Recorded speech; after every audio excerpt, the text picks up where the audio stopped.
Ano ang pwede nating gawin, yung within our control today, para mangyari man yung malakas na namang lindol na yan? The big one nga, The di big ba? one or...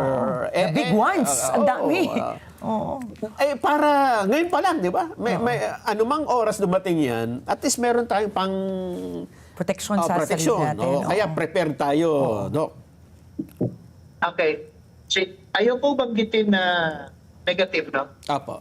Kasi whether we like it or not, in any forms of lima po yung bagay na darating sa tao na Yes. ikakatawid.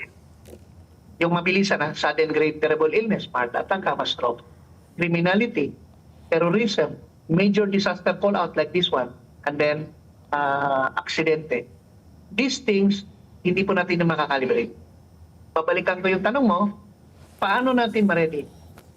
Now, I will tell you, Sir Nelson and Ma'am Ricky, make it personal to you. Opo. If the surrounding cannot offer you an easement or isang lugar na open to evacuate, ikaw mismo mag-design. Aha. If the environment is not conducive or not helpful for your survival maneuver, gagawa kang paraan. Ginawa ko po yan. Number one, ang sasakyan ko po, merong go bag na. Other than go bag sa office, Meron sa sasakyan. may dress code, ang aking sapatos, kahit sabihin natin kailangan formal, naghanap akong sapatos na yung kanyang sole, kahit formal tingnan, grabe mag-grip sa semento para pag in case I need to run, makapit. Pwede, apo. Every day, meron akong tinatawag na EDC, everyday carry. I carry it every day. Something happens, I have it with me. Ano po laman niya, Pagpasok- sir? Meron akong tinatawag na Lucky 9. May laman siya na anything na to protect me from nagsimula sa COVID infection. So yung tinatawag kong infectious kit, may mga mask, N95, alcohol. Tapos pangalawa, water.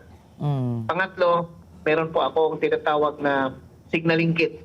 Yung signaling kit ko, yung paggawa ng apoy, may headlamp, ang ilaw, extra pack charger para sa cellphone, may pentel pen in case mag-mark ako sa building kung saan ako pumunta, at saka extra battery, saka maliit po na radio, yung AM/FM na binuwipe, binawood. Radio, apo. So, yun ang tawag nun, signaling kit. Pang-apat, first aid kit, medicine kit. Yung first aid ko, yan kasi pato sa loob. Tapos yung medicine kit, halimbawa, kung ikaw ay meron kang, kunwari, meron kang maintenance, kasama na doon. Ako naman, mga paracetamol, sipon, ubo, allergy. Meron lang akong backup. Tapos pang lima, pagkain. Yung pagkain ko po, may nabili po ako, parang it's like an energy bar. Aha. Salit lang. Tapos meron akong plastic bottle na raw honey. Raw honey, hindi namamatay. Pwede kong gamitin na pang first aid sa sugat. Pwede ko rin siyang kainin kasi high in vitamins and minerals. Ayan. Pang-anim po, meron pa akong lubid. Aha. May lubid. No? Tapos duct tape.